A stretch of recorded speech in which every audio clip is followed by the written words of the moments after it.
Listen, heaven is real, but you're not going to go there because you've squandered your life worshipping Satan. And when you die, you'll show up to the gates of heaven and St. Peter will turn you away and cast you back down to earth. And you will wander blind and alone as a ghost. That's what you get for wasting your life upvoting state propaganda on Reddit. You will try to eat, but you will discover that all food will turn into ash in your mouth. Your old friends won't even be able to see you. You will be trapped and alone. But eventually you will discover that there are other Reddit atheists trapped in the other world with you. And you will weep with each other. You will say, how did we end up here? What did we do wrong? We were just posting our opinions on Reddit. But these dumbass opinions have left you clogging up the ghost realm. And this is the problem that Carl Jung was facing in the Red Book. His generation was the first wave of idiotic atheists to appear on Earth. And these half-wits decided to start the most violent war that the world had ever seen. And so, of course, millions and millions of them died and were sent to heaven. This created a terrible problem.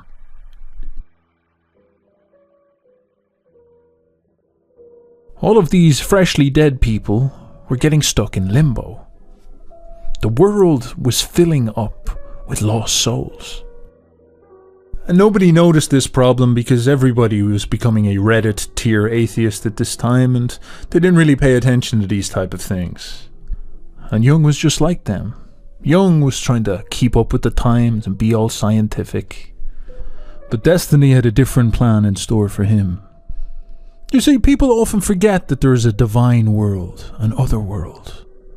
And so the divine, who lives in this other world, chooses specific people who live here on Earth to become spokesmen for the other world.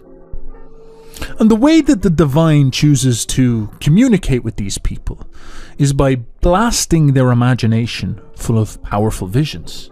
And this is what happened to Jung. The visions came thick and fast and revealed to him death, revealed to him war, and revealed to him an other world. And for as long as he could, he resisted it. He thought he was going crazy. He said it was just delusions, fantasies. But eventually, the visions broke him. They got too strong. And he decided that he would take them serious. He decided he would dive down and see what was really going on inside his soul. It was the middle of the night when Jung's anima appeared to take him into the other world. And first she brought him to a dark cavern. He wandered with her through the darkness while all around him he noticed the dead. Who are they? He asked her. She hinted that they were the lost souls stuck in limbo of his generation. But she did not have much time to expand. They had reached the end of the cave. Standing there was one of these dead entities with red eyes. And he handed Jung a gun. He looked at Carl and said, "Do it for the revolution." Jung, confused, said, "Do what? For what revolution? What are you talking about?" The dead figure put out his hand and touched Jung's chest. Jung's eyes began to glow red. They led him out of the cave towards a mountain valley. Point your gun towards the horizon. A chariot of bone rolled over the hills. A figure with long blonde hair was driving it. It was a prince. It was Siegfried, a hero of the German people. And Jung felt nothing but red hate in his heart. He steadied his aim. He took a deep breath. And he squeezed the trigger. Siegfried fell and crashed against the rocks. A horde leaped out and began to strike him. All around Jung, the dead began to cheer. "Long live the revolution! We have killed the king!" Jung's red eyes faded. His stomach felt sick. "We killed What? We killed the king. We killed God. We killed all that holds us back and holds us down, and now we are free. Free to fulfill our destiny as masters of the heavens. And you, great champion, were the murderer of all murderers. Panic, like ice, ran down Jung's spine. Through the valley, an army goose-stepped towards their position. Halt! You there, criminal! You have shot our prince! Jung's anima grabbed his hand and screamed, "Run! Run!"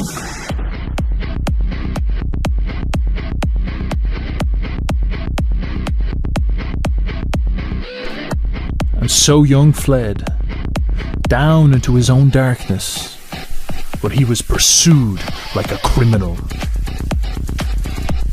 And all around him he found the dead.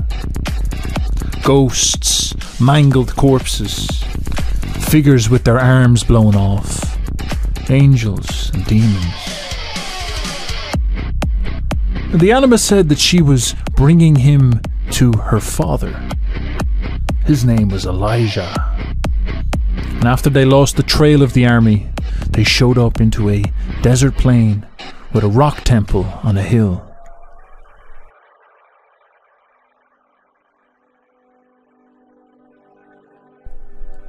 "Ah, my son, I was not sure that you would make it. Yet here you are. Come, a great task awaits you, and I must tell you what that is.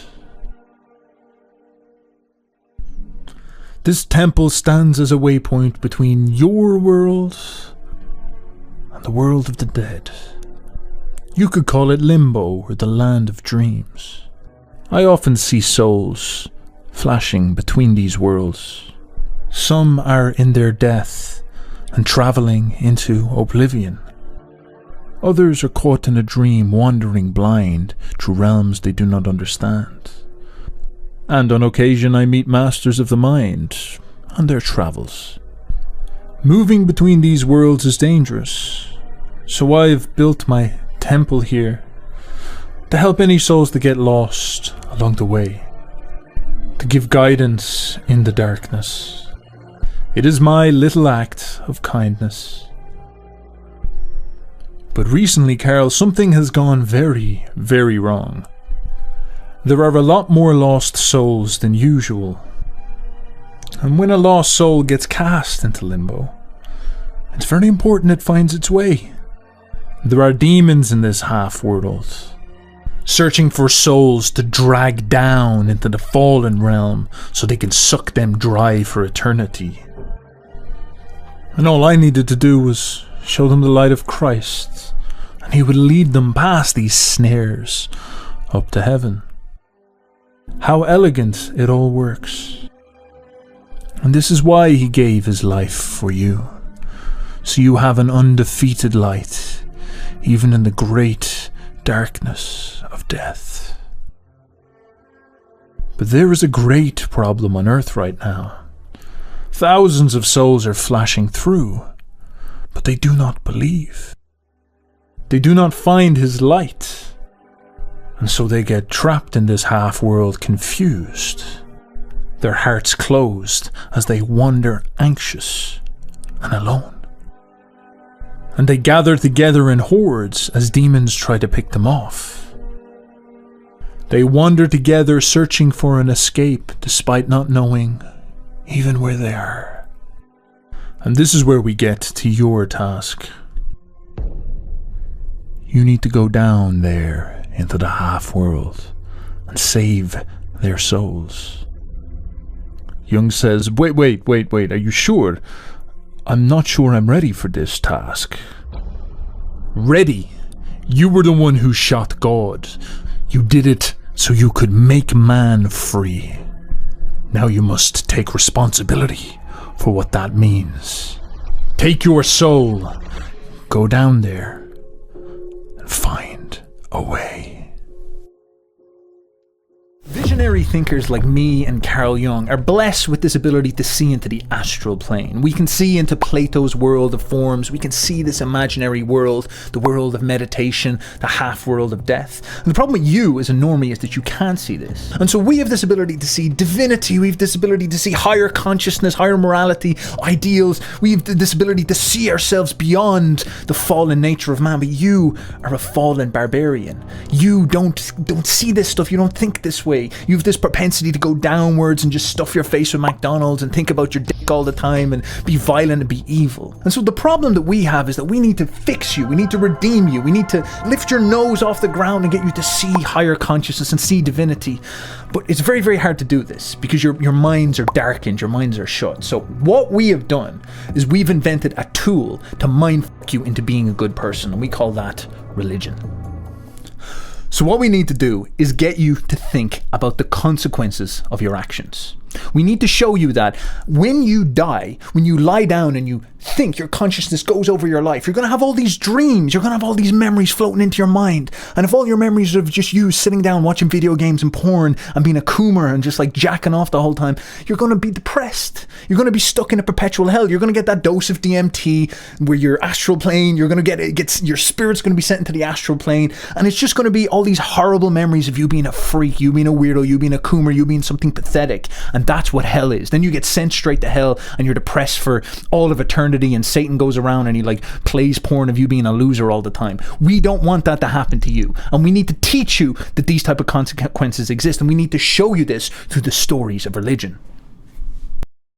Christianity was a brilliant invention that we put together. An amazing tool us visionaries used to mind fuck you into being a good person. It was so well constructed. Because there's all these deep, pagan, freaky instincts inside of you. You're such a barbarian. You're such a filthy animal. You don't understand it. There's all this desire inside of you to just like, you know, kill your own babies. Just to take children or people. I don't know. You'll pick anybody. You'll just pick random people from your tribe and you'll be like, oh, look, he's got a higher IQ. Let's take him to the altar and let's cut his lungs out his back and dangle him up on the floor. We'll scream like Odin or some Celtic god or some Aztec god or something like that. Yous are just like, geez, I can't wait to do that. I can't wait to drink his blood or something like this. And we're just like, geez, they're so fucking crazy, these fucking bastards. What do we do with them? All right, listen. Here's a story about a guy called Jesus, right? And it's like God came down from heaven, all this type of stuff. And he sorted out all the sacrifice stuff. So just you don't need, when you have that baby that's intelligent and can read, you don't have to kill him. You don't have to kill him. It's okay. He can live. God sorted it all out. You're all good. And you know the way when you're walking around there and there's people trying to go to work and then you break into their house and stuff like that and take their stuff and you tell us that that's your work. You're like, oh, barbarian Viking. I'm class. That's my job is to steal things off people. Or you see books and you get all angry and you start burning them. You're like, I hate knowledge. I hate information.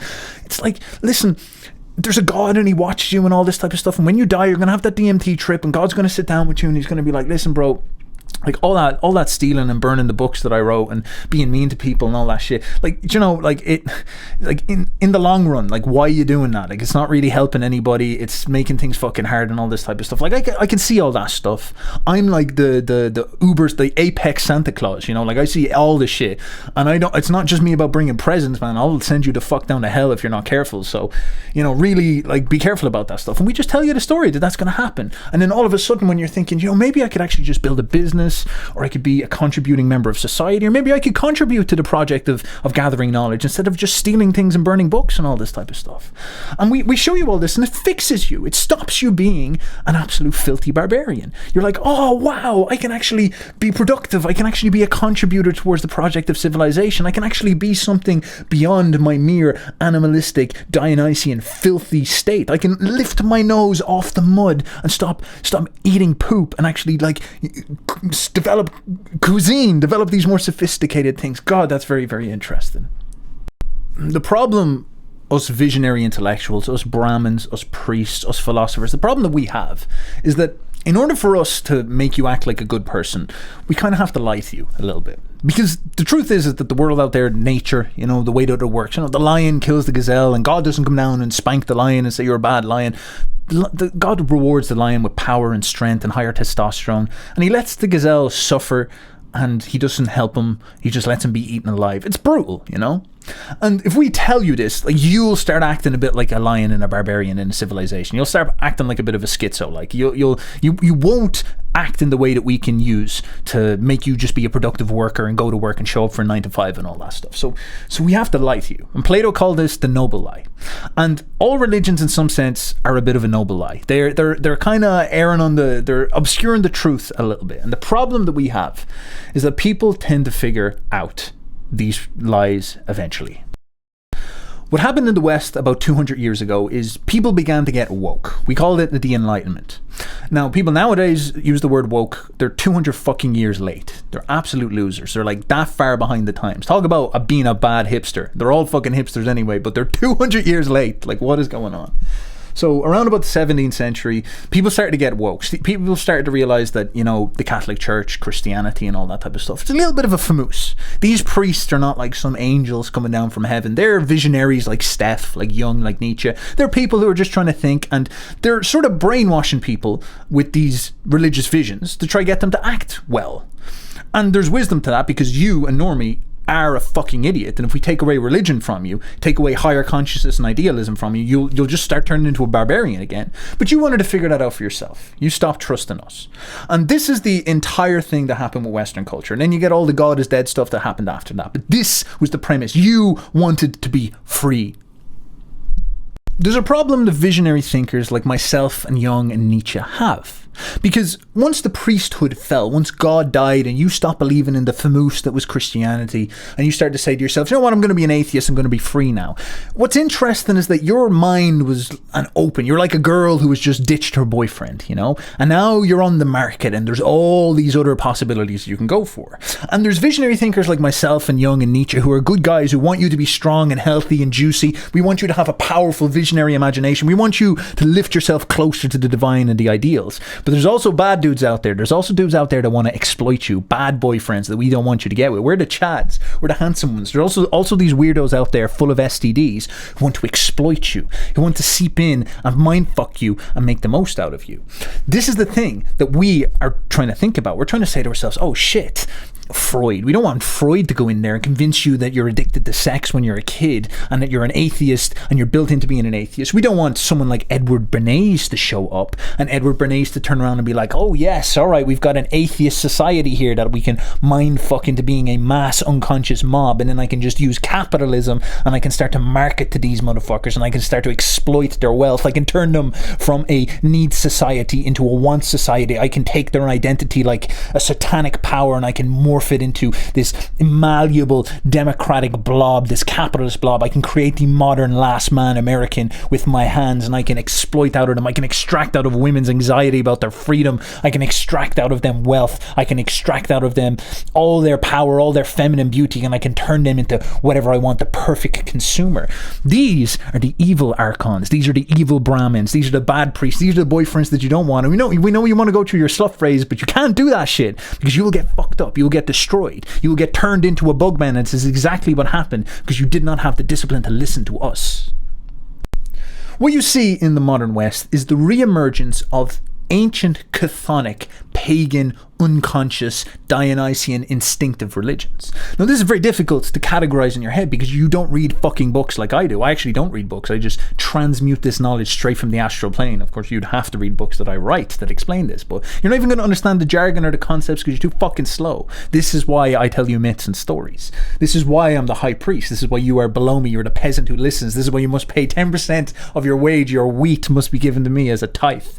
But what is going on is we have these Platonic religions, Christianity, the Apolloism of ancient Greece, the higher religions of masculine power and creativity, the religions of culture and sophistication. And then they emerge out of the feminine religions of the chthonic, Dionysian forces, the pagan religions. These are religions of child sacrifice and brutality and blood sacrifice. They're the more animalistic religions. They're wired to our more chthonic instincts. And of course, they have a place in the world. They make perfect sense. They're the undercurrent that runs underneath all of civilization. They're the life force that is there. And these more Apollonian religions, these Platonic religions that are born out of this stuff, this type of culture, it's a very fragile thing in some ways. It's a very important thing to put something like this together, but it's all about oppression. It's all about beating people into shapes. It's about creating distinction and separation, hierarchy. It's a masculine cultural orientation, and it's very, very difficult for people to live under that because they get mad that they're being told what to do. So what happened with Christianity is that, yes, it was the fall of Christianity and the death of God, but it was also the fall of the Platonic ideals. It was the fall of the hierarchies, and it was the fall into a Dionysian age. It was a fall, this is what we're in now, fall into the chthonic, the lower, the unconscious masses, the era of democracy, the era of feminism, the era of the mob. This was all Dionysian, the era of the crowd in music. This is a Dionysian chthonic experience that was going on. And what happened during this is the re-emergence of old pagan practices. You see so many fascinating things be reborn here. And this stuff always pops its head up because it runs underneath society. You see, for example, child sacrifice return in things like abortion. It's very archetypically interesting to look at that type of stuff. You see, for example, the return of sexual polygamy, the modus operandi that is against things like monogamy, the idealism of like a man and a woman and these type of strict marriages. Instead, it's the breakdown of marriages and the return to polygamy in the natural bonobo way that humans are apparently supposed to live, and all this type of stuff. It's the return to the lower, return to the chthonic, instinctive, animalistic way of operating. The falling of all types of culture. We move away from classical music that is all high, and instead we move towards chthonic music like techno, like rock, which is very simple, very repetitive, but kind of get your body moving, as I've made a video on before. This is what happened in this cultural process. It was the transformation of mankind into something lower, into something that is more instinctive and more animalistic. Despite Western man's desire to be freed from hierarchy, from Platonic idealism, from having a load of high IQ people tell him how the world works, despite the fact that he wants to break free from that stuff, he cannot. Because these things are not socially conditioned ideas. These are not things that just sort of popped into someone's head and they decided to mind fuck you with. This is the way that the world works. Nature is hierarchical. There has to be a construction of a caste system of some sort. It always shows up. Right now, it is still there. We still have the rich who are like the kings, and then we have the journalists who are like the intellectual priestly class, or maybe the internet guys in Silicon Valley, and then we have the working class who are the mob, who are probably you, who are exploited by these people just as much as you were under Christianity and the old European kings. It doesn't matter, because these forms will always return, and if you deny them, they will just return in a more head-fucking way, and this is exactly what happened. We broke free from Christianity, but we ended up slaves. It's fascinating to look at the new religion in the modern West and see how much it is completely inverted, almost 180, the old morality of the past, the old morality of Christianity. It's like a teenager rebelling against its parents. Obviously, in Christianity, they were against sodomy, they were against pride, but of course, this is a huge feature of the modern world. You see, for example, all of June, an entire month dedicated towards gay pride. Then we have promiscuity, which is, signaled as freedom. This is a suggestion that, all right, well, through sexual liberation, you are free. Your freedom means you should be able to fuck as much as you want. And of course, the sanctity of marriage is then pushed outside of it. Whereas in the past, the priest would literally stone you. They would kick you out of the community if you were promiscuous. It's very strange. Like, why have things flipped like that? Then we have very interesting things to look into, like usury. Back in the past, the Catholics used to hate when you used created loans and financiering and debt-based loans and all this type of stuff. They hated that stuff. They hated that because it led to social breakdown. It led to a style of enslavement. It led to exploitation. But our entire society runs off debt, runs off usury. The entire modern world, all this stuff you hear people talking about, the reason why they made Bitcoin is because they were seeing all this fucking crazy shit going on with loans and these crashes and this financiering. This part of society is swelling. Apparently, like, the world is in debt for a couple of bazillion. To who? Who are they in debt to? And then, of course, comes all the self-hate. Back in the past, there was this implicit belief in oneself. If you were Western or European, you would see yourself as fighting for Christendom, and you were sort of God's chosen people in a way of some sort. But nowadays, it's like you're demons. Your belief in Christianity led you to become colonists. You distorted Christianity. You're a bad person. It's flipped on its head. You're the evil in the world. You're the source of evil in the world. Not Satan, not anything like that. You're the bad person. You're what's wrong. It's fascinating to see this evolution of morality, this re-evaluation of morals that has taken place.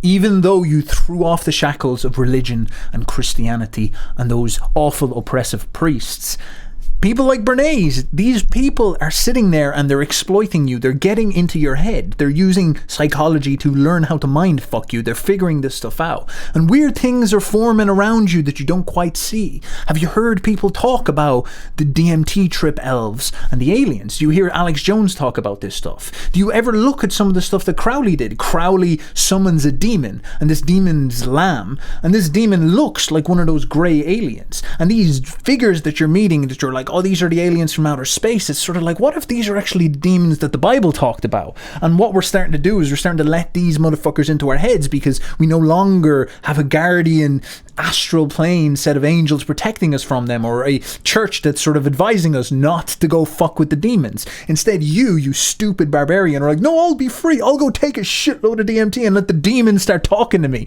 Let the demon into my soul. I'll let these demons actually start to communicate with me and transform my mind. And what happens? Oh, you go to a festival, you take a shitload of DMT or psychedelics and all this, and you let the demons into you and you let them talk to you and tell you stories about how your life works, and you let them into your soul, and then you become massively anti-Christian, you talk about freedom, and you start to devolve into this weird cuckold. You start to devolve into the Western cuck hippie, you start to become this creepy little vegan, you get all unhealthy. This happened to me, it happened to an awful lot of us. I've taken the drugs as well. I'm no stranger to this type of stuff. And you start to listen to this really Dionysian music that's just basically just like loud beats inside of your head, and you start to try to reform society and build this architecture of systemic control. You start to build this blockchain where all of your transactions will be seen forever. You say, we'll free the world by creating this blockchain which banishes all cash and gives all this power of complete transparency to the governments. Yeah, this is going to be fantastic. This is liberation. This is freedom. And you talk then about like using all these new cultural artifacts, like diversifying everything and changing the way that the order works. And you talk about like, the rights of abortion and transforming the family. And you're like, yes, freedom. These things are all freedom. You're digging your own grave, building this prison of control around you because you just hate Christianity so much, and instead you want to build these strange architectures and prisons to set people free. It's like, why are you thinking this way? What is happening? Why are people so into this stuff? And why are all these people who are in these colleges, in these elite institutions, why are they all taking drugs and talking to demons? What's going on? Why is this happening? What do I do, Lord? Destroy the child. Corrupt them all. This is their plan, people. These are demons. Just like the Bible says, it's basically an intergalactic invasion into this space through people. I'm telling you, it's what all the ancients said. It's what they warned of. It's what we're dealing with. They're demons. They're frickin' interdimensional invaders, okay? I'll just say it. Make fun of me all you want on CNN or wherever, but everyone already innately knows this. These people are not frickin' humans, okay? Nietzsche said that future Europeans will be a mass of talkative, weak-willed, handy workmen who will require someone to command them because they do not think for themselves. They will require a master as much as they require to be fed their daily bread. Therefore, the democratization of Europe will lead to production of a type of European, a type of person who is ripe for slavery, prepared for slavery. And slavery in the most subtle sense. Not going to be a slave in chains, but it'll be the typical overactive, happy to work and get taxed at 40% and be a usury slave European that you see all around you now.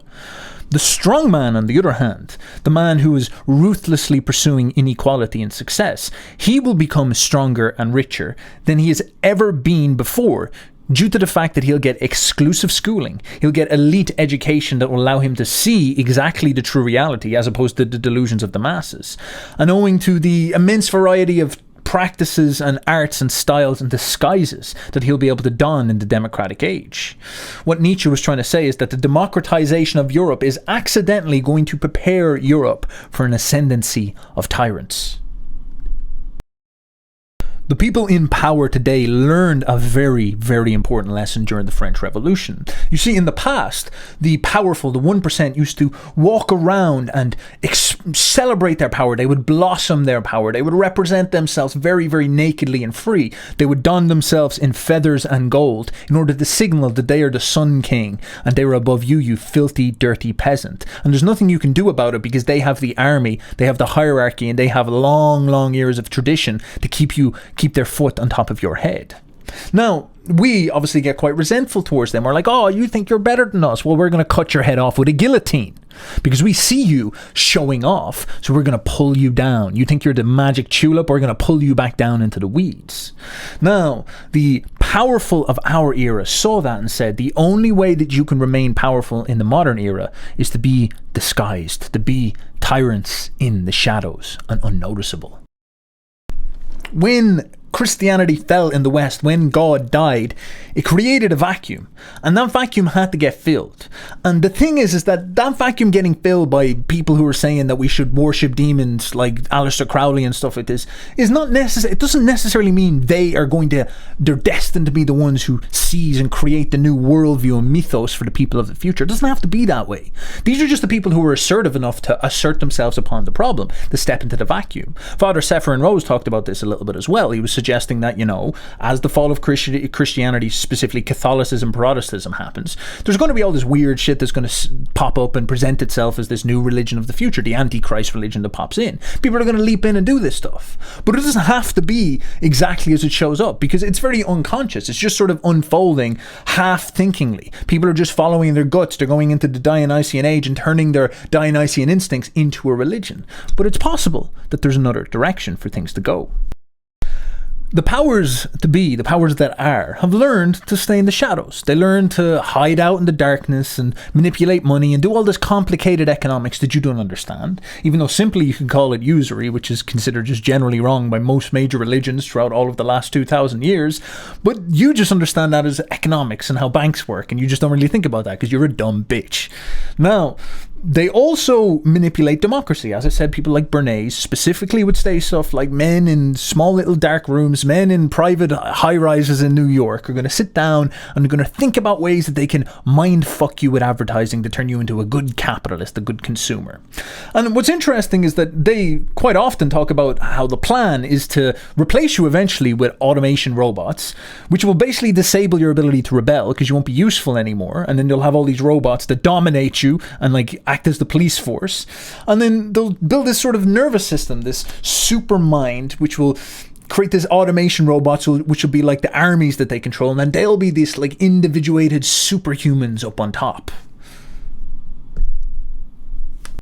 If we can build machines to do your job, you don't have any use. You don't have some valuable creative soul. If we can get artificial intelligence to replace you, we'd happily get rid of most of you.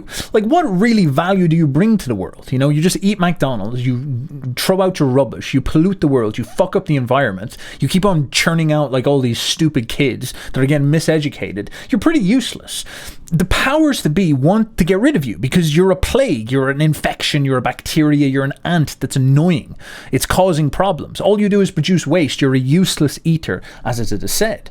Ideally, what we could do is get you to eat something like bug meal, which is not, very, very carbon neutral stuff. You're not going to really pollute the planet too much with that. Stick you in a video game metaverse so you got your little thing on, and then you don't even move or anything like that. You just kind of, we'll stick you in some type of pod. We'll get you out of private property, stick you into some type of pod, like a little Matrix larvae inside the movie Matrix. And then you play this the whole time. We'll plug you into the metaverse and give you a sort of sex doll or something like this. And you can just keep on coming into the sex doll, stuffing your face with bug meal, and just playing some type of crypto blockchain thing where you're running the CBDC centralized blockchain by trying to figure out all these puzzles by playing video games, which is you basically backing up the network like the way Bitcoin has proof of work. You'll do a sort of proof of game, proof of puzzle or something like this, and then you'll basically be devolved into a battery. Meanwhile, the powerful, the ascendant, they'll create all these robots which will do all the actual work, and they'll be fighting each other using these robots, and they'll use all advanced technology to extend their lifespans. They'll use usury and they'll use financial trickery in order to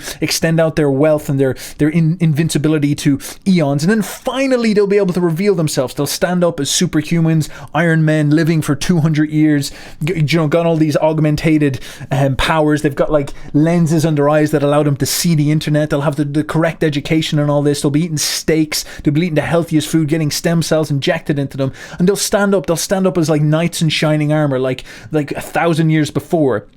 They'll stand up above the peasants and they'll be superhumans, ubermensch beyond belief. They'll stand up and they'll be the superpowers, people who are beyond good and evil, people who are above you. They will have mastered you and they will reveal themselves as the new aristocracy, the people who are going to crusade towards their vision of the ubermensch, the people who stood up and took advantage of the vacuum and cuckolded the masses, who killed the kings in the French Revolution. Finally, they've cuckolded the masses and shoved them down into a position of absolute powerlessness. And now they can stand up as the new power, the new people, the people who now have the rights to the earth, the people who are now so much more powerful than you. They've got lasers coming out of their hands that they can dominate you absolutely. And if you're mad about it, there's nothing you can do. In the Industrial Revolution of the 19th century, what humanity basically learned to produce was all kinds of stuff, like textiles and shoes and weapons and vehicles. And this was enough for very few countries that underwent the revolution fast enough to subjugate everybody else. What we're talking about now is like a second industrial revolution, but the product this time will not be textiles or machines or vehicles or even weapons. The product this time will be humans themselves.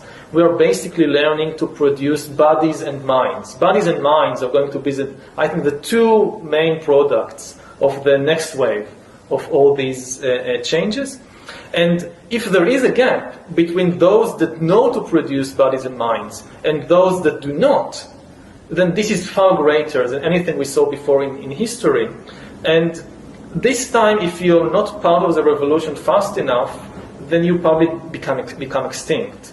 Once you know how to produce bodies and brains and minds, so cheap labor in Africa or South Asia or wherever, it simply counts for nothing. Again, I think that the biggest question maybe in economics and politics of the coming decades will be what to do with all these useless people. I don't think we have an economic model for that. My best guess, which is just a guess, is that food will not be a problem. With that kind of technology, you will be able to produce food to feed everybody. The problem is more boredom and what to do with them, and how will they find some sense of meaning in life when they are basically meaningless, worthless. My best guess at present is a combination of drugs and computer games. You arrogant fuck, you Westerners. Look at what has happened to us. Look, we're like, oh, we gotta break free from the oppression of the church. And 200 years later, we're literally about to be forced to eat bugs and being enslaved by usurious shadow tyrants who don't give a fuck about us, who think we have no souls and want to replace us with machines, want to replace us with demonic entities that they craft. They're like magicians manifesting these new demons that they're going to use to replace us. They're going to use to get rid of us because they don't like us. They're like, you're useless to us, you're a plague upon our planet. And to be perfectly honest, you deserve it. If you're arrogant enough to say, I want freedom, I'm going to go kill the kings, I'm going to go kill the priests, I'm going to go kill all these people who've spent thousands of years building this stuff so I can be free. Well, look, you're going to have someone come in and take over you. If you're not going to be smart, you deserve your slavery. You deserve what happens to you. You deserve these types of problems. And this is your issue. You can't take that fact. The shadow powers are not supermen, though. They're not gods. They're not superpowers that have been planning some type of conspiracy for bazillion years or something like this. They're opportunists. They have seen in the last 100 years, they sort of understand conceptually that when Christianity falls and the old royal aristocracies of Europe fall, there's a power vacuum's going to open up. And it's going to be a new Dionysian era, and there'll be a certain way of doing things. The power of capitalism, the power of playing it low profile. These are going to be advantageous ways of conducting themselves. But they're not they're just opportunists. Bernays was not some type of evil genius. He was just an opportunist. He was just someone who saw a way to exploit people. And he used it, and that gave him power, and power gives you this potential to make these types of decisions. And most of their ideas are not that sophisticated. They're very short-term in their thinking. People could be extreme. The masses could be extremely valuable and animated and useful, more useful than robots, if they weren't poisoned by pharmaceuticals. But the fact is that they're going to poison them with pharmaceuticals because that makes them money, that gives them power, that gives them profit and all these type of things. So in the Red Book, what it comes down to is Jung seeing all these dead lost souls. He is experiencing firsthand in the astral plane the fact that Western man is losing his soul, his atheism, his freedom, has left him wandering around limbo, blind, deaf and dumb, like a fucking idiot. A prying piece of feed, a prey animal that new atheists can grab onto and turn them into ideologues and fucking weirdos that are stuck on Reddit all day. A nation of Reddit moderators. And this is something that you really need to think about. We deny Christ. We deny, like, even if you're, I don't know, maybe you're Nietzschean, or you're an atheist, or you're not sure about Christianity or whatever. It doesn't matter what way you look at it. Even denying Christ and God himself it's like denying, you could say, Apollo. It's like denying ideals. It's like denying the belief in the higher. This is hard for people to understand, but Christ represented, at that point in evolution of Western man's consciousness, Christ represented the higher morality, the superstructure. God represented what is high, what is redemptive, what is beyond the fallen world. It was the realm of ideals, the realm of Apollo. Christ was, in many senses, the mask that Apollo wore in Western consciousness for those eras. And up at this point, this is, the high Victorian area where everyone sees themselves as moral and Christian and rational and of the head, and the music is all symphonic and incredible. This is, Nietzsche's idea of the aesthetics are rising, and you've got all this beautiful symphonic music and this sophistication and order. This would be the defining trait of these Western people. And then what happens is God dies, we deny God, we deny all the ideals, and we start to think about how that relates to the way that we operate within ourselves. We start to deny pressure from above, we start to deny hierarchies above us, we start to deny this idea of morality that causes us to feel shame. We start to deny this idea that we can't just nut in whatever we want. It's like, I can nut in a watermelon, I can nut in someone else's ass, I can do whatever I want, I can nut anywhere I want, I can nut all over my own fucking bed, I can just go nutting on the walls in my house if I want. I can drench myself because I should be allowed to do that. And I don't want any oppression or standards placed upon me, or pressure, or something that has to hold me up to an Apollonian standard. Instead, I want to get absorbed in the chthonic feeling of my Dionysian desires. I want to get brought down into my balls. I want to be an animal again. You've made me too neurotic. You made me too stuck in my head. Apollo, you have got me too frozen in conceptual realm. I want to feel my own dick. I want to go down and I want to start making love to the mud. I want to start eating poop. I want to go down into the Dionysian energy. I want to get a vibe. I want to create rock music. I want to create rap. I wanted to create this stuff that just sounds trance, techno. I want techno. I want something that has literally no logos at all. I just want it to just be like a thumping, aggressive machine heartbeat inside of my head. Pure Dionysian energy. I'm going to take drugs that will just send me delusional. Stand there for 14 hours in Berlin, in the middle of Berlin, the Holy Roman Empire. I'm going to stand there with just blaring through my head. I'm gonna go fucking crazy. I'm gonna fuck 7 people that night. I want Dionysus. I want freedom. I want liberation. I want total liberation. I want to get eaten alive by reality. I don't want to live for anything. I don't want to stand for anything. I want to become a beast again. I want to become something chthonic and downgoing. I want to become the god Dionysus. This energy rises up in Western man, and of course we all think that's cool. It's so interesting to look at this. This is a vibe, it's like everybody should be free and liberal and democracy and all these things. These are sort of externalized conceptual expressions of this desire and instinct for us. We want to throw away the silliness of classical music, and instead we want to go to these folk musics. We want to go to these downward going musics. The idea of holding people to standards anymore, all of that stuff goes. Well, look at clothing. Clothing went from all these mad crazy frills where you were dancing around looking like a super sophisticated person, and now clothing has turned into basically you're just wearing tracksuits all fucking day. What is happening to people nowadays? You go to a modern gym and people just aren't fucking wearing clothes. They've just got these little skin tie. You just basically look like kids in boxers. This is what we're turning into and all this stuff. And so the instinct is to get free from Apollo, get free from the higher, get free from the standards that the ideals hold upon ourselves, and become Dionysian. And this is the definition of Western culture for the past 100 years. And all your modern stuff has no meaning. All the beliefs that you've developed from reading bullshit on Twitter, it has no meaning if you don't understand this, because this is the genealogy of your current ailments and your current problems, your current questions with modernity. This is the spirit of modernity. It is Dionysus.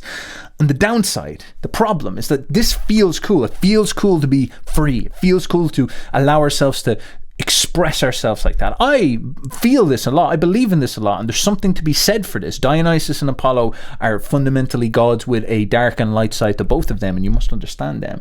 But there's a downside. And Nietzsche said this. the Dionysian experience of democracy, the Dionysian experience of the atheistic freedom, or as he put it, liberalism, is the transformation of mankind into cattle.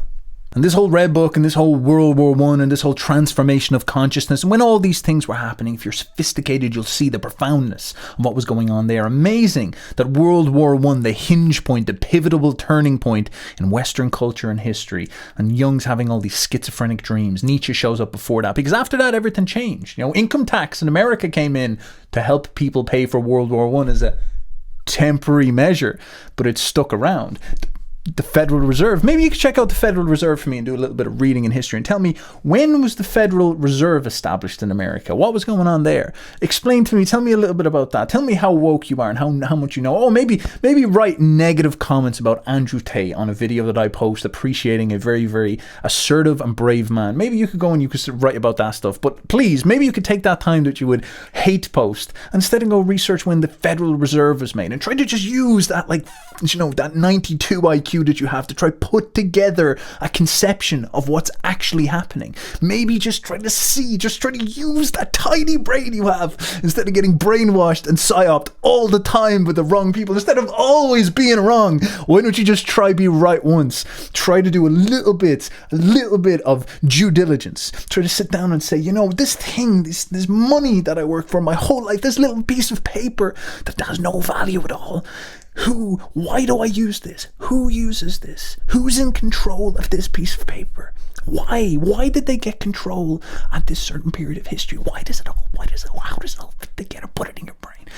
Anyway, the thing about all this is that this hinge point, this transition, this morphing of Western culture into this Dionysian, liberal, democratic mob, into the mob consciousness, is an inevitable historical trend. The Industrial Revolution creates these big super societies, these huge mob societies grow. This is why Marxism showed up and stuff like this, because Marx was looking at these poor fuckers in the factories, slaving away, you know, putting a little, like the Chinese are now, like all those Chinese people are trying to jump off the buildings of their factories and landing on these nets and getting caught because they can't even commit suicide. They're not even allowed to commit suicide over in China.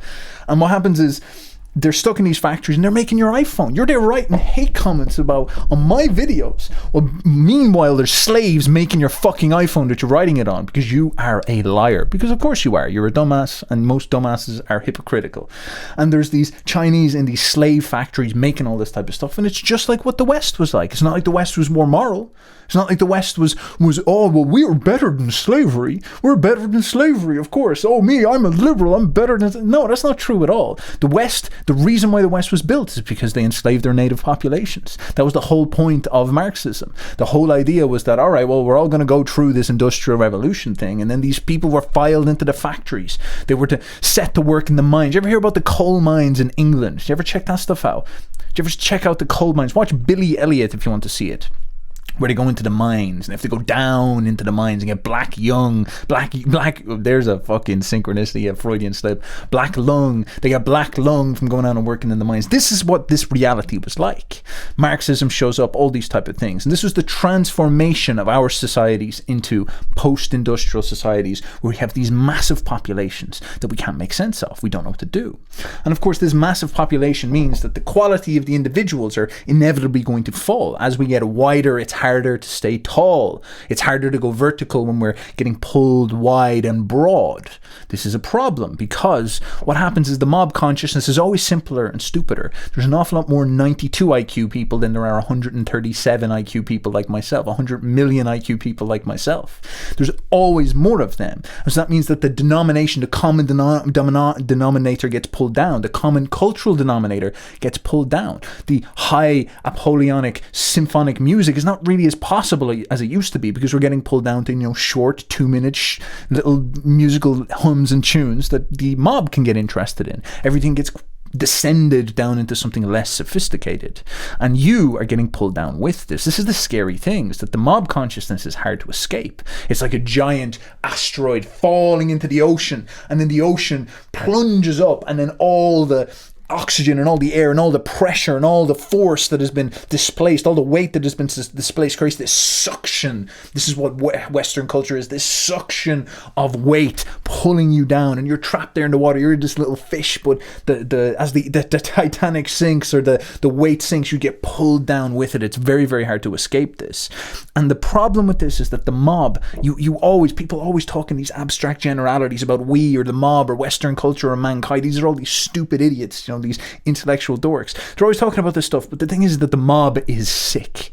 The mob is diseased. The mob wants comfort. As Nietzsche said, it's the last man. It's the Dionysian man with no standards, nothing higher, who only cares about his own happiness and how he feels. There's not a shred of courage in him. He just sits there and he just blinks. He just loves pretty ideas that justify his profound emotions, his emotions of sitting on the fucking couch and thinking about heroes and thinking about being a good person.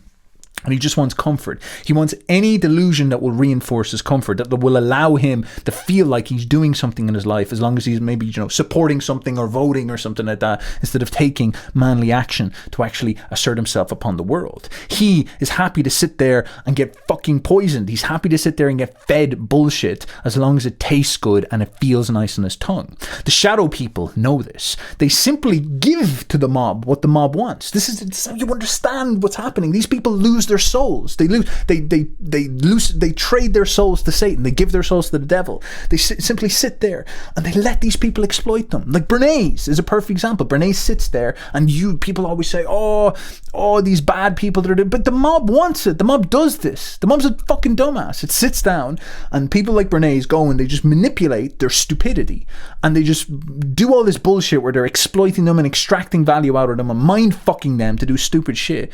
And the people just go along with it because the people are weak. The people's spirits are weak. Their souls are weak. They don't want anything higher. They want delusion. They want comfort, and they want pleasure, and they do not want sophistication. They do not want courage, and they do not want stress, because these things are antagonists to their way of life.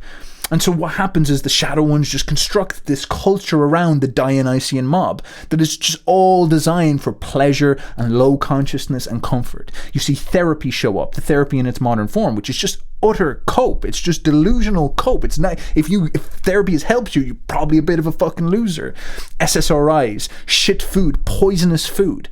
This is probably the core problem of our time, looking at the quality of what we eat. The fact that you are not as handsome and as beautiful and as ideal and as Apollonian as you'd like, that would heal an awful lot of your inner pain if you actually looked better, if you actually were more of a physical specimen. But the reason why you're not, the reason why you're decrepit, is because you were basically fed bad. Your mother didn't eat well when she was pregnant with you. And as you're growing up, the food you were getting was toxic. It was industrial food. Your jaw ended up all skinny. You ended up like a soy jack. You ended up like a chin cell. You ended up decrepit. Your bones were more frail. Your organs didn't develop properly. Your brain did not grow properly. This is why your IQ is shit. This is all these type of problems begin to happen because of things like poison and incapacity in the food. And the shadow ones, of course, are doing this stuff. You look at all this stuff, learn about this stuff. Why do people eat paint thinner, which is seed oil? Why do we cook in seed oils? It was an industrial byproduct coming from all these factories that were churning up these seed oils, and they decided to add it into the modern industrial diet, and they thought that it wouldn't make that much of a difference because it's just normal fat. What would be the difference? And it turns out that it is incredibly carcinogenic and inflammation driving, and it poisons people. And so you feed a fucking kid this shit when they're growing up, and they come out malformed and deformed and decrepit, and they don't understand why. They don't understand that they've been poisoned. They don't understand the existential tragedy of their situation. You have to feel bad for them in some way. They don't understand that the reason why they suffer more. They suffer because they're weaker, they're not as pretty as they could have been, their genetics have not expressed themselves properly. They suffer because they've been broken, because they've been poisoned, because they've been exploited. Then for that reason they have all these strong emotional feelings. They're more prone to things like slave morality and feeling bad about themselves. And then these shadow people come in and manipulate them in a different way, creating these moral myths over them, talking to them about liberations of the world and all this type of stuff. They just come up with all this type of stuff. They instantiate it through entertainment, and they basically just exploit to the absolute extent. They use these people's stupidity and lack of honest relationship with their own souls in order to just fleece them, fleecing them like a flock of sheep in order to do this. And your problem is that you are a product of this. You grew up, you ate the seed oils at some point. You went through, you maybe even considered stuff like SSRIs and therapy and all that stuff. You've been deluded by entertainment. You've been caught up in moral nonsense, moral myths, myths that are just made up to try evoke your feelings, to get you animated, to take action about things that don't really matter, so that you can banish the evil people and all this type of stuff. You have been exploited by this. This has happened to you on some level. The thing is that if you follow along with this, the mob consciousness, you're going to get pulled down with it, and you'll be transformed into that perfect piece of livestock that they're looking for, the one that they can replace with a machine, the one that they can shove into the metaverse and have you play video games all day while they fucking mindfuck you with porn and extract your life force somehow, probably wire up to your heart and make you, plug you into the wall and take the electricity of your heart beating, so it's like, environmentally convenient to have your heart beating, to exploit human hearts instead of whatever, they come up with some way that's sustainable to take energy from the human body, because it's the most energy efficient machine, turning you literally into a battery. It's like the Matrix coming true, it's absolutely nuts.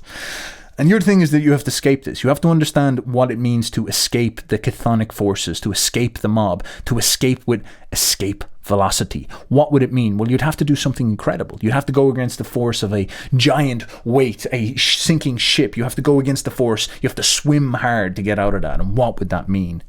You see, to give you a historical analogy, when the first farms were built on Earth, a great innovation had happened. Man had learned, okay, well, I no longer have to chase after the deer. I no longer have to wander through the forest like a nomad without a home.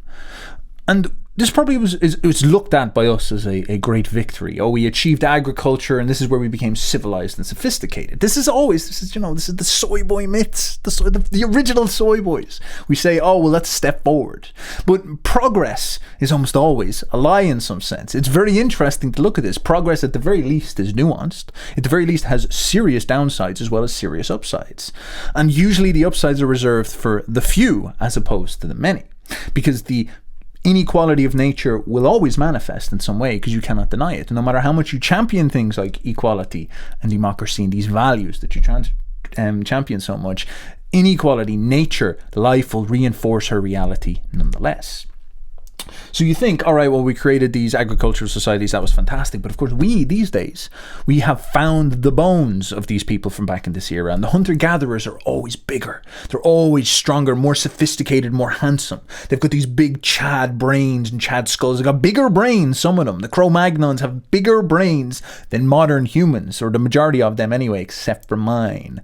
They have bigger bone structures, bigger shoulders. They're more robust. It seems like they were exceedingly healthy. They had huge amounts of calories. They're probably super athletes. The quality of the individual in the hunter-gatherer times was a Superman. They were superior to many of the individuals that have followed, including us. And why would that be? Well, they're thrown into the forest and nature, and the ones that survive would be living in thrills of an abundance. So there might be an awful lot less of them, that is true. But the ones that do live, they live in vitality. They would have felt feelings that you would never be able to feel. Feelings of power, feelings of adventure, feelings of freedom that you will simply never be able to feel. You'll never get to experience that stuff, because the world is different now. The world cannot allow that. You cannot feel true adventure. You will never explore a forest you've never been before without a map, without Google Maps. You'll never hunt an animal for like kilometers and kilometers and kilometers with your bare hands. You'll never fight rival tribes like they would have done. You never would have gotten to one-on-one combat in the same way. It just does not happen in the modern world. You cannot do it with swords and spears. You will not be like that.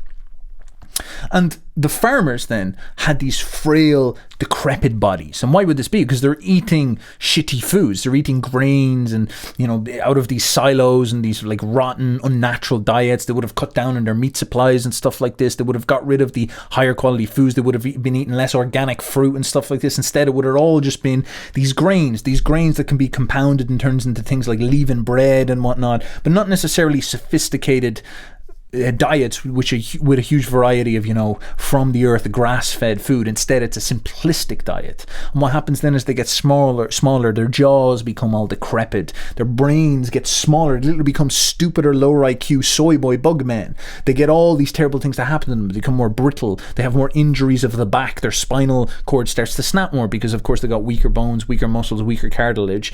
And then also they're bending down all day, tilling soil. They're not moving around that much. There's no adventure in them. Their lives would have been lives of tragic slavery. They would have been depressed, stuck in the same place all the time, just like you, stuck going to your job, going in your little circle with no purpose, no place. These are the original nihilists, herded out of the hunter-gatherer hills and stuck into these cities where they wander around like blind slaves, poisoned and decrepit. And they would have been going through this place. They would have had all these silly myths that would have justified it to themselves, and they would have had the high priests who run their societies, the original dark archons, would have given them all this beautiful bullshit to make them able to digest the tragedy of their situation, and they would have been stuck in these cities, and they would have been scared and told how barbaric and evil the outside world is, so they never run away and escape. And this is simply what it would have been, and this is the foundation of society. We'd like society to be this glorious, beautiful foundation myth, but this is not true at all. It is a tragic thing to learn about. And these horrible places would have been everybody forced inside these sort of matrix-like cities. They would have been forced into these, mud huts in the Middle East, nearby rivers, stuck in the blazing sun, where everybody becomes smaller and more decrepit, everybody becomes lesser, everybody becomes a battery in a matrix because, and I say that, because the people who would have organized these things, the elites, they wouldn't have lived like this. They would have lived outside of these urban situations and cities. They would have lived in the countryside. They would have lived in, their country estate. They would have actually been going out into the forest and doing hunts. They would have been people who had mastery over violence. They would have been warriors, maybe even hunter-gatherers who got organized and decided to capture tribes and gather them together. Did you ever see Apocalypto? It would have been something like that. These higher, more organized, sophisticated, militaristic warriors would go out and they would capture local tribes that are living in the forest as hunter-gatherers and beat them, kill the men, take them all in and then stuff them inside a city and mind-fuck them, psyop them, put all this bullshit inside of their heads and force them into this situation, destroy their souls, turn them into slaves. They would create this giant tax farm and tax basis and this locus of power, which they can begin to extract money out while they live outside of it. They're creating the original metaverse, the original matrix, this big blob in the middle of soy boy bug men, of wheat men, farm men, of tillers, whatever you want to call them, who are falling down in quality, getting frailer. And then, of course, these people begin to appear as gods. This is where you look at, the Sumerians, and they have the Illuminati, or is it the Anunnaki? That's what they call them. And everybody's like, oh, they're aliens. It's like, what if this was the case? What if this was just simply the fact that these people were the original, the original conquerors, the creators of slaves, the first ever slaves on Earth? This is how it worked. And what happened is these people just essentially started to out-evolve the locals. The locals ended up getting smaller and weaker through the generations, whereas the Anunnaki began to stand above them as super powerful warrior elites. The people who brought in information and knowledge, they appeared as gods to these people. These are the people who had mastery of violence, who had incredible health, who were growing tall and strong because they're eating correct foods. And then these people stuck inside the matrix, soul crushed, health destroyed, a battery, a tax tool, a tax cattle, a tax livestock. And of course, these hunter-gatherers who would have seen this, like in Apocalypto, maybe they saw a couple of local tribes get dragged into this, and they would have started to panic. They're like, oh my fucking God, what are we going to do about this? And so these guys would have fled. These would have fled to the steppes. They would have denied agriculture. And this is the way that, history has worked for a long time. The Russian steppe had, Mongols on it. They had people before that, Scythians, that were just charging around. Free men who refused to get castrated and brought into these type of city urban horrors, and refused to get pulled inside the matrix and stuff like this. In fact, Europe was an awful lot like this. The Romans noticed this marching into Germany. They were like, these Germans, they're absolutely crazy. They're crazy. They basically just run around naked all the time chasing after boars. What's going on here? And these people refused. These people refused to accept this stuff. And actually later, often these people would charge in and become the conquerors of these fallen matrices that have been created. They would become the masters of the matrix later down the line. This would often happen. You would see the Mongols sweep into civilized and cultivated agricultural Europe. And because these Mongols were warrior elite, full of strength, eating eating these super meat diets. They could go in and they could conquer China, they could conquer Persia, they could conquer many parts of Europe, all this with very, very little, with an awful lot of power and efficiency, because they were just simply bigger, stronger, more skilled, more of the world men. They were more in tune with violence and whatnot. They were more capable of what they were doing. And this is an example of what I mean by how these things can work. You can imagine this happening now, where everybody is beginning to get crushed back into a new version of the Matrix. They're getting absorbed and digested and morphed, and like Plato, these strange people, these archons in the shadows, are crafting them like this, and they're presenting to them all these very interesting ideas and values. They're giving to them things like SSRIs and therapy and bug meal and all this type of stuff, and morphing in the consciousness of the mob, of the lost mob, of the unconscious, the useless eaters, this idea of what they should be, which is going to make them weaker and frail, pathetic, the metaverse man that they're going to plug into their new Matrix. And they, of course, are going to live outside of it, because they're just going to bullshit them. That's what Bernays figured out. It's the simplest way to do. Bullshit the people and then profit off it. And it makes sense. You know, you're like, oh, that's evil. It's like, it's Machiavelli, yeah, but I'm not sure it's evil. It works. You know, I'd prefer if you didn't do it that way, but like, you know, people fall for it. What can we say? You know, like, have we got a better solution? Maybe we need a better alternative. I'll be all up for a better alternative.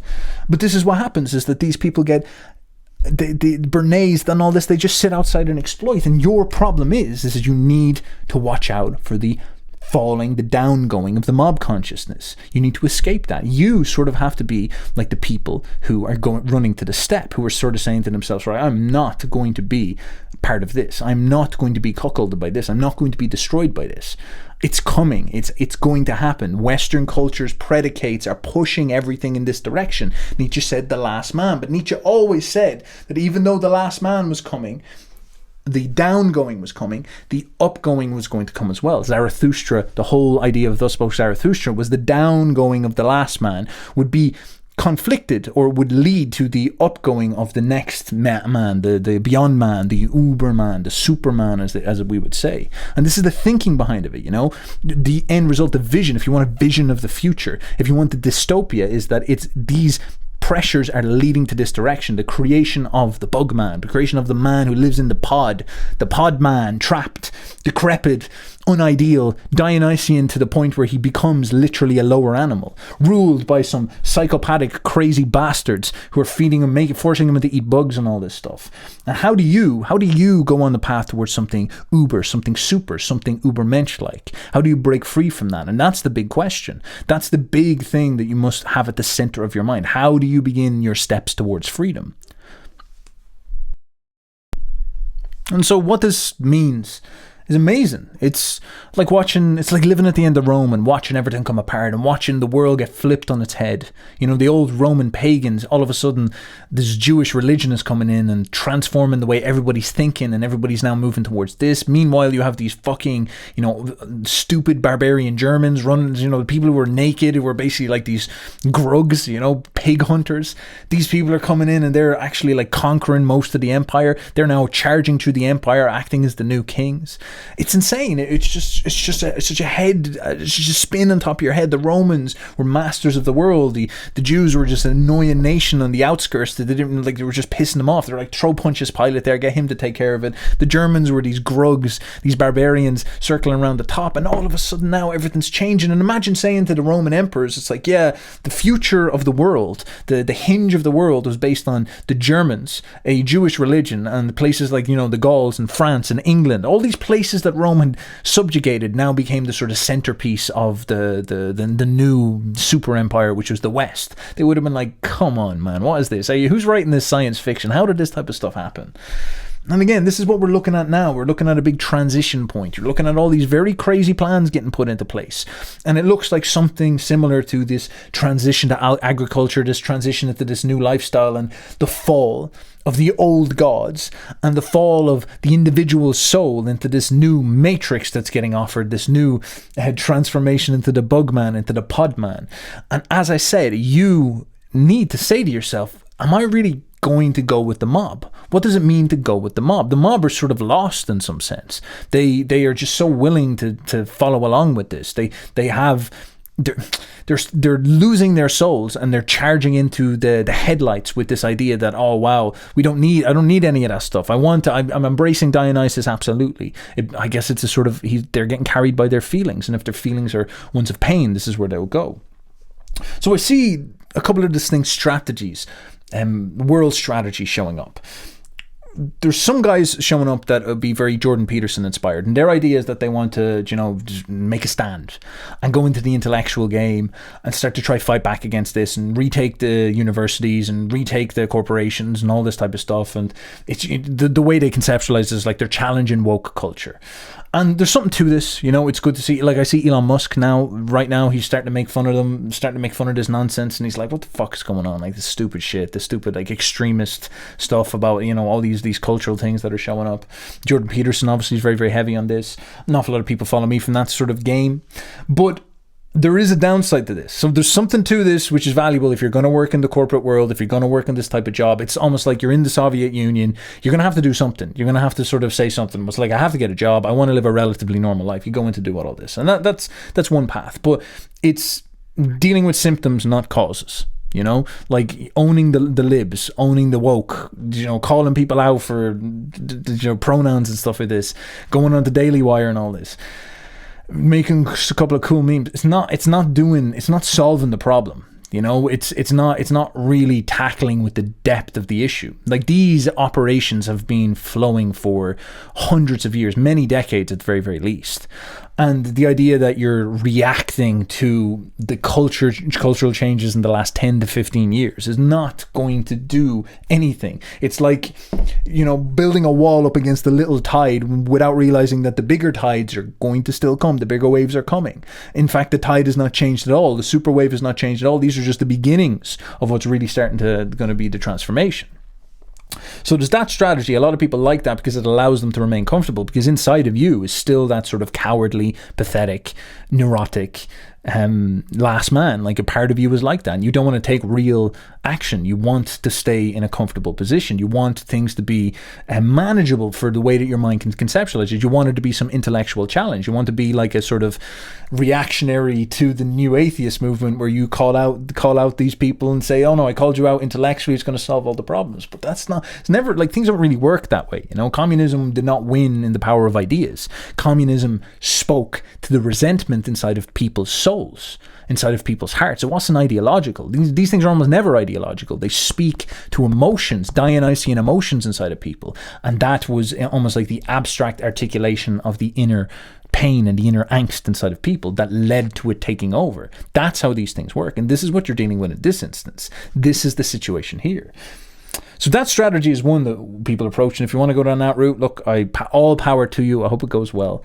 But then I also see an awful lot of people, this would be like Andrew Tate or Iman Gadzhi, or the ones that I would promote as well. Maybe if you're a young dude and you're exceptionally talented and you've been ostracized by all these institutions, maybe you could turn around and say, well, why the fuck would I go back into these institutions? Why would I turn around and say to myself, right, I have to go and I have to participate in these, and I have to go and deal with a HR company and castrate myself and have to, try to adapt my thinking to the level of the mob within these institutions? Why can't I just break free? Why can't I just go sort of like those original hunter-gatherers who began to run away, who began to go nomadic, who began to say, I'm not going to get absorbed by this Borg. I'm not going to be a part of that. I'm going to escape this sinking ship before it drags me in and pulls me in.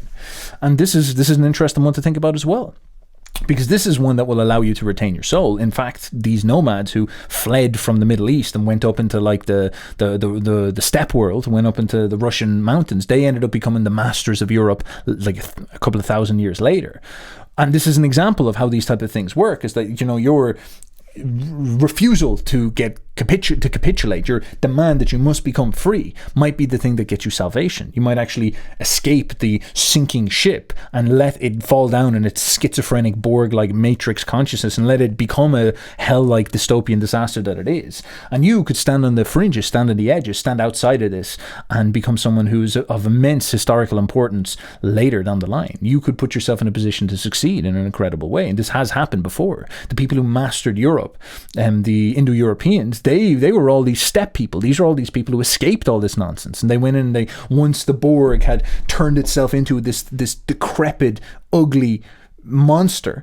These guys basically just ran in and kicked out the old decrepit aristocracy and punished them for their sins and took over and created a new society and created a new foundation. And this is where Greece and Rome and all that stuff came from. This is the story of this. If you understand history, which you probably don't, this is what it's like. But the downsides of this, of course, is that in some sense it is running. It's fleeing from the nations. It's fleeing from your homes. It's abandoning the West. It's abandoning this type of stuff. Your plan is to become sort of like a globalist. You know, your plan is to become globalized, is to become nomadic, is to crusade around. You're going to have to focus on things like money a little bit more because that will give you more dynamic. You're fleeing. You know, you are becoming mobile. Again, there's virtues to that. You must be nuanced with this, but you have to look at it for how it is, and you have to think about it. You're going to be a rootless entity. That's in some sense exactly what they're looking for. You know, you will probably be the type of person that rents everything, flies around to cities, has no basis in anywhere, doesn't stabilize and stay down anywhere. It's not exactly the pod man that they want to create, the perpetual traveler who has no loyalty or fidelity to any land or anything like that. Instead, they own all the land and all the houses and all this type of stuff, and they just rent it out to you, and you own nothing. You're just floating around and you're traveling. You're being a tourist. You're being a tourist, bro, who's showing up to look at the old Colosseum, to look at all these great achievements of an old culture, but have no direct relationship to them and have no spirit or virtue inside of you that could produce this type of stuff. A man among the ruins.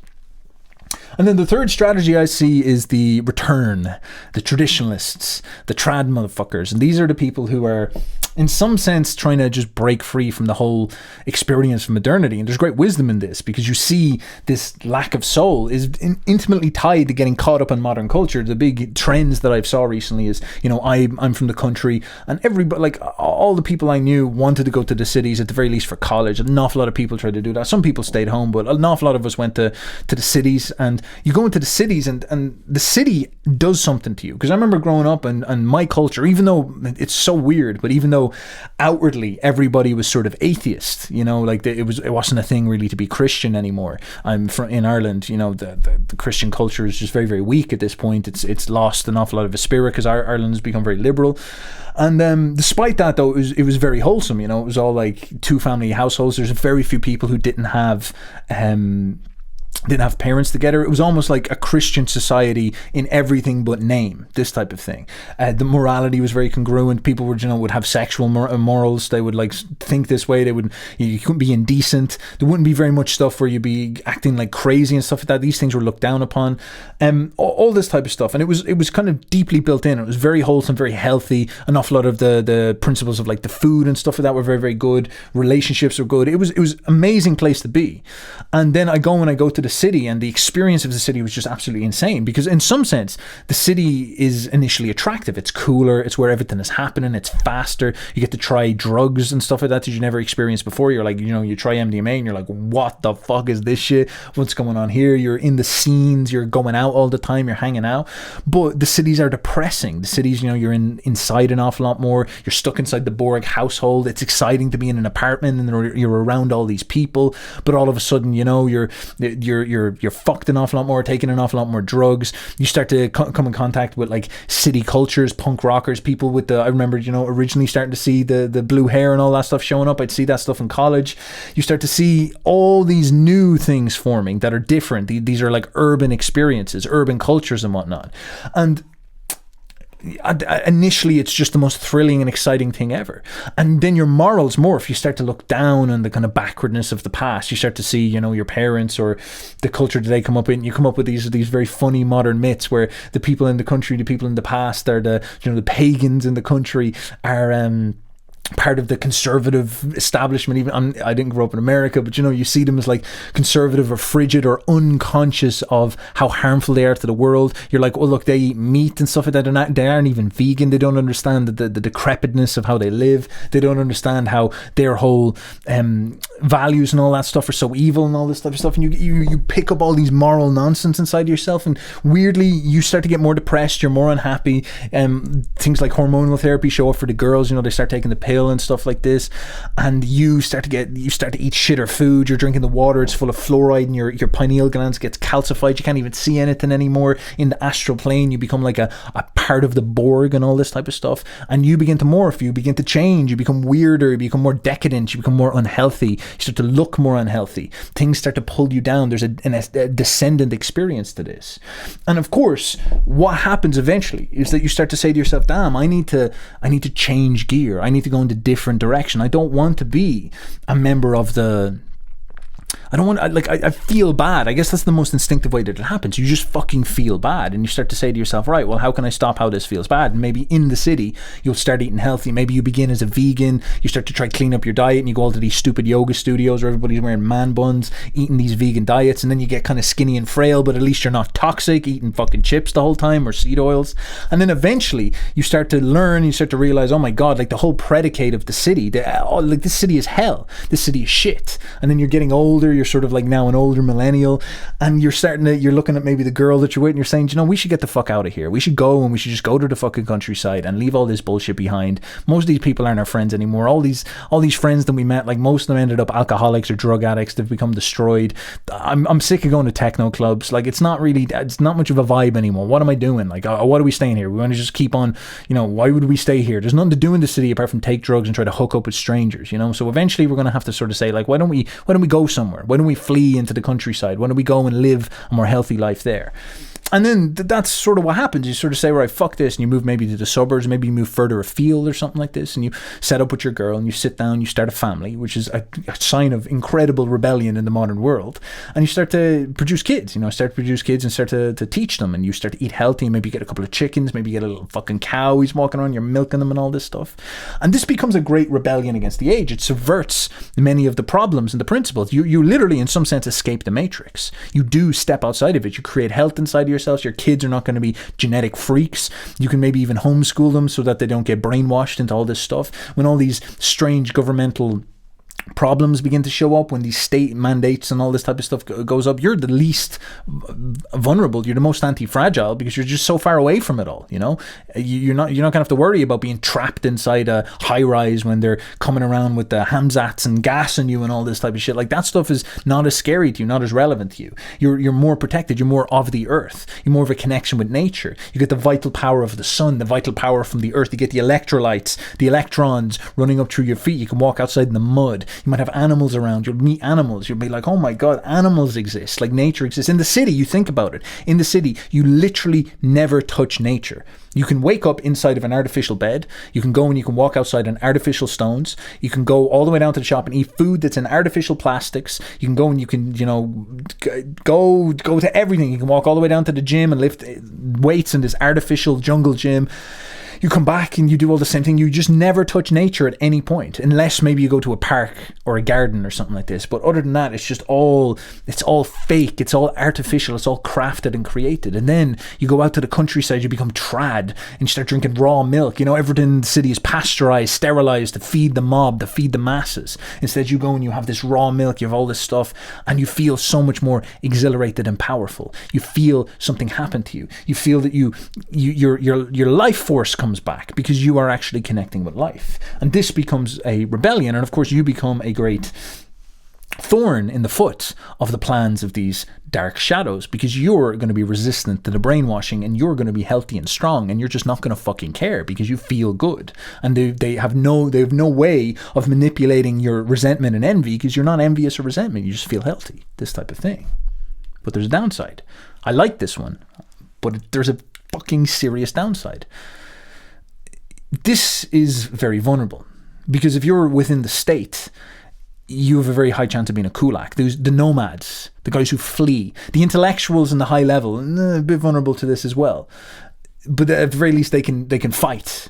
You're bowing out of the fight. You're leaving the fight. The nomads who go crusading around the world, they become these, the alternate globalists and all this type of stuff. They are free. They can escape any madness. If they could leave the communist Russia before it became communist, which you can't do that. You're like a kulak. You're trapped. You're stuck down in the state. And if something bad happens, you're fucking screwed.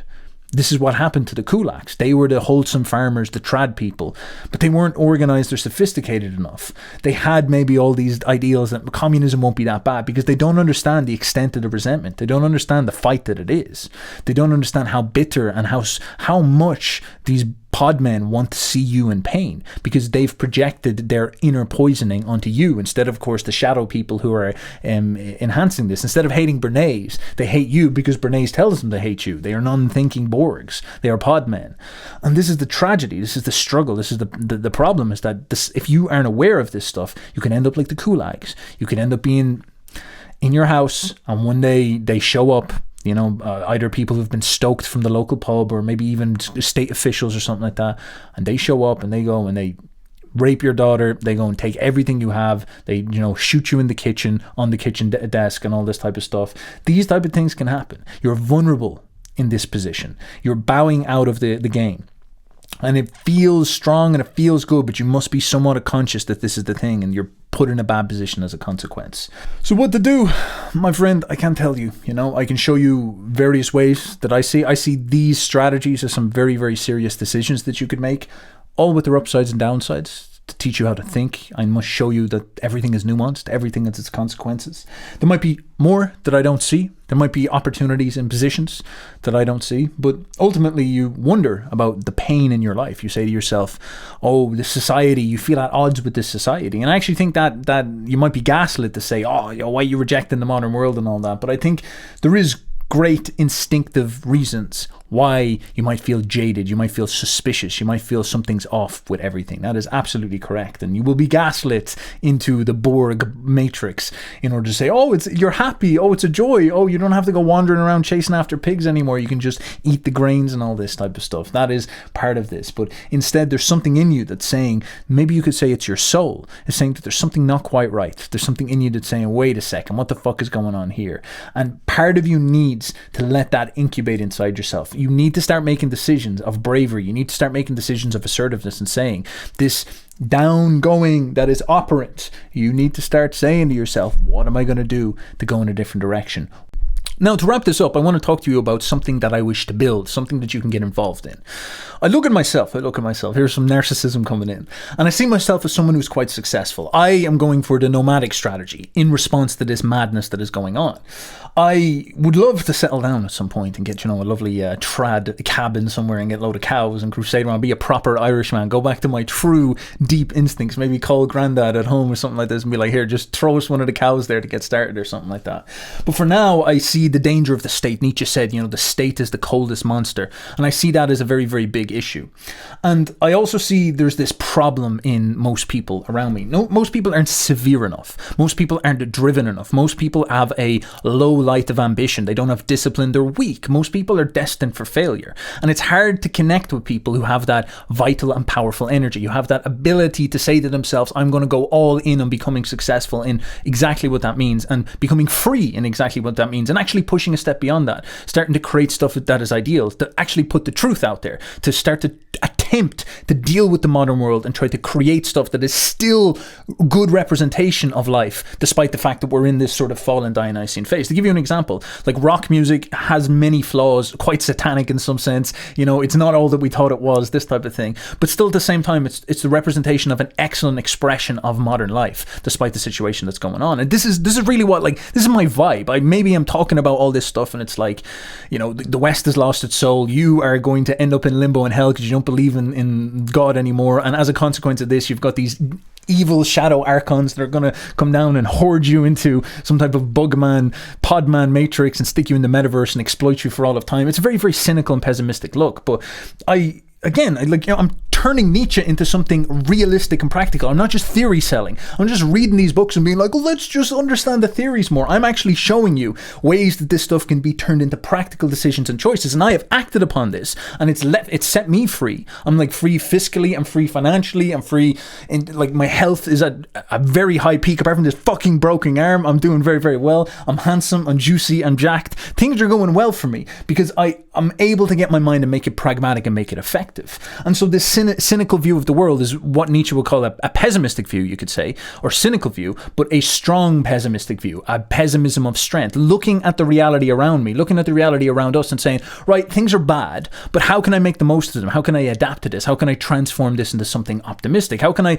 digest reality, and instead of being a delusional idealist, instead be a realist, grounded in realism, like that stuff I say about creatives, instead of being lost up in the clouds, you go down and you digest the hard, brutal, realistic world and use that as a platform to launch your ideals from, to aim for something ideal. This is really the money note. If you understand how to think this way, how to have grounded optimism, strong pessimism, as they would say, have a cynical approach to the way that the game works, but looking to win nonetheless, this is where you really start to hit money notes. This is where you start to become a fuel for life. This is where you start to really see your soul kick into gear. Something about your soul loves this. Life loves this perspective. And this is what I represent. And this is what I do. And I find that it's so hard to find people around me that think this way. Most people are delusional, are naive. They buy into just the stupid ideas. And it's an awful lot of effort for me to convert people, to get people to see reality as it actually is. And instead they don't. They choose their delusions because it's comfortable. They're too busy arguing and being arrogant and, rationalizing their laziness and their weakness and their decrepitness and their love of comfort and their inability to regulate their pleasures and all this type of stuff.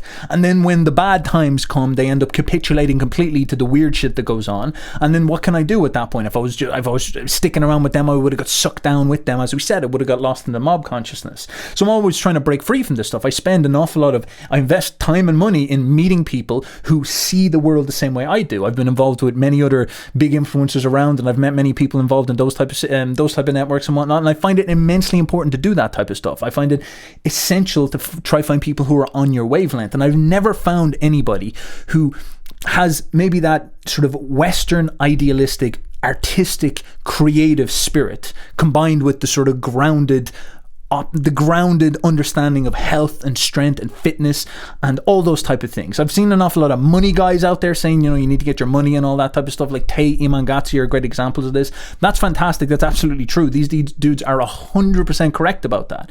But I don't see a place for the sort of artistic spirit, the creative spirit. Not the artistic spirit where you get these loser, weak, limp-wristed, avocado toast eating artists that are so common nowadays. This false representation of an artist, the decrepit, degenerate artist, the artist who's got skinny arms and all that. No, instead the artist, the old Greek vision of the artist like the guy who wrote all those plays in ancient Greece that we all look back on, who actually fought in the Battle of Marathon. He was a Chad, he was jacked. Plato means broad-shouldered. Do you know this shit? Do you know what the real truth of this stuff is? You cannot just transform into some decrepit modern Gollum and say, I'm an artist. You can't just be a gym bro either. You need to have everything going for you. This is what individuation means. You need to be fully a physical specimen, able to fight, able to commit war in perfect, strong health, bursting with vitality. Then you also need to have style and creativity. You need to have your artistic spirit burst forward. You need to be creating something that is excellent. Then you also need to have the pragmatism and financial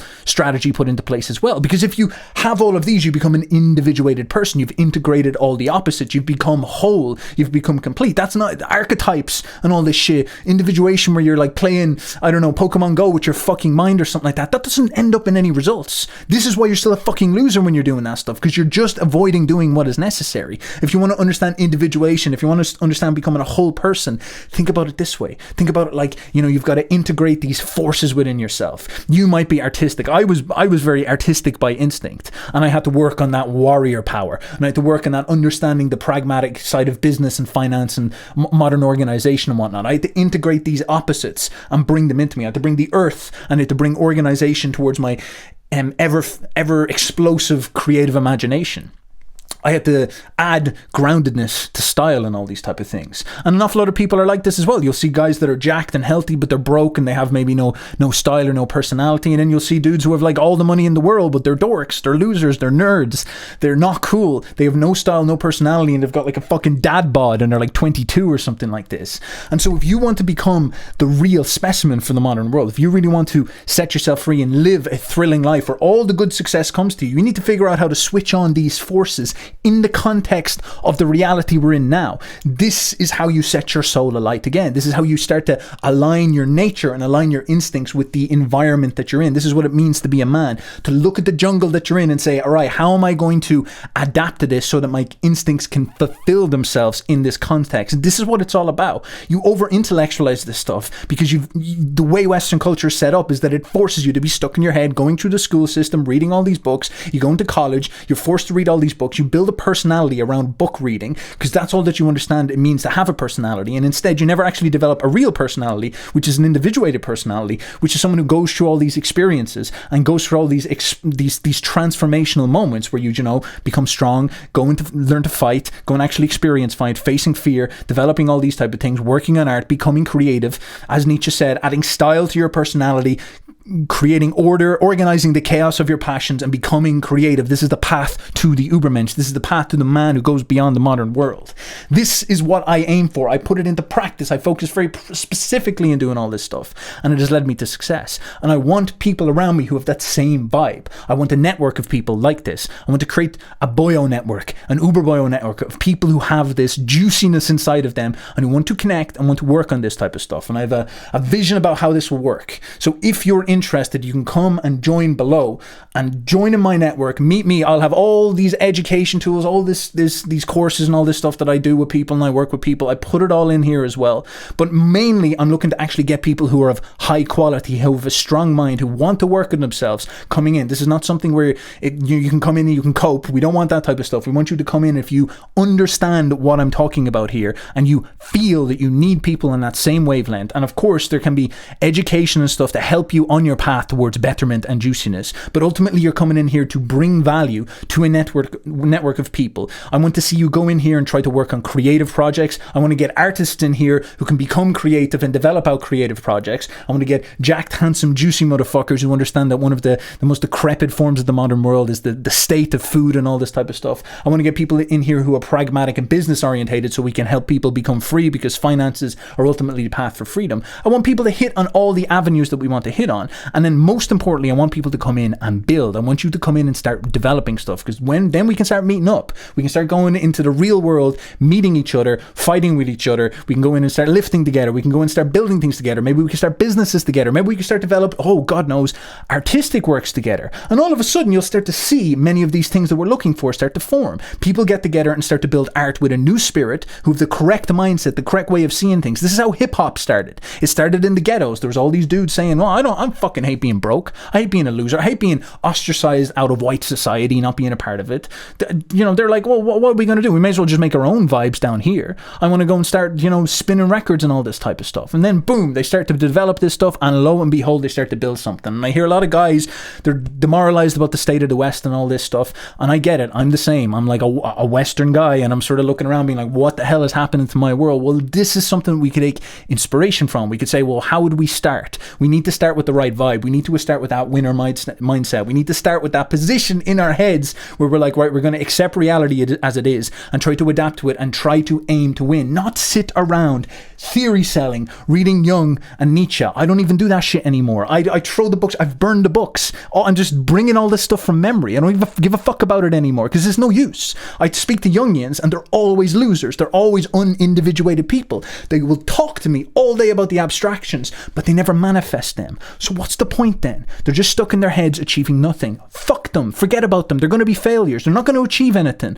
The modern world is going to get harder and harder and harder, and being a Jungian is not going to solve your problems. You're just going to end up a fucking loser, stuck in therapy cycles, working some shitty job, eventually being consumed by the state and turned into a bug man. And then you will deserve that for being weak and being incorrect. You're a neurotic who is going to be turned into a slave. And this is what these type of movements develop. Philosophy bros, people who read Nietzsche, it's the same thing. You read Nietzsche, but when you understand Nietzsche, you stop reading Nietzsche. You come back to Nietzsche every now and again, you scour through his stuff and you see the blistering intelligence and you say, fuck, the only thing that makes this real is me putting this into practice. Nietzsche is a stimulant that is designed to get you to go after life. He specifically said this stuff. If you know what he says, he would say this stuff. He only cares about knowledge that stimulates life, because life is truth. Life is reality. Life is where the rubber hits the road. And once you conceptualize this stuff, you just need to go for it. You have to be like a wild deer, a buck that just launches himself out into the field. Go. Stop sitting in your room. Stop sitting in your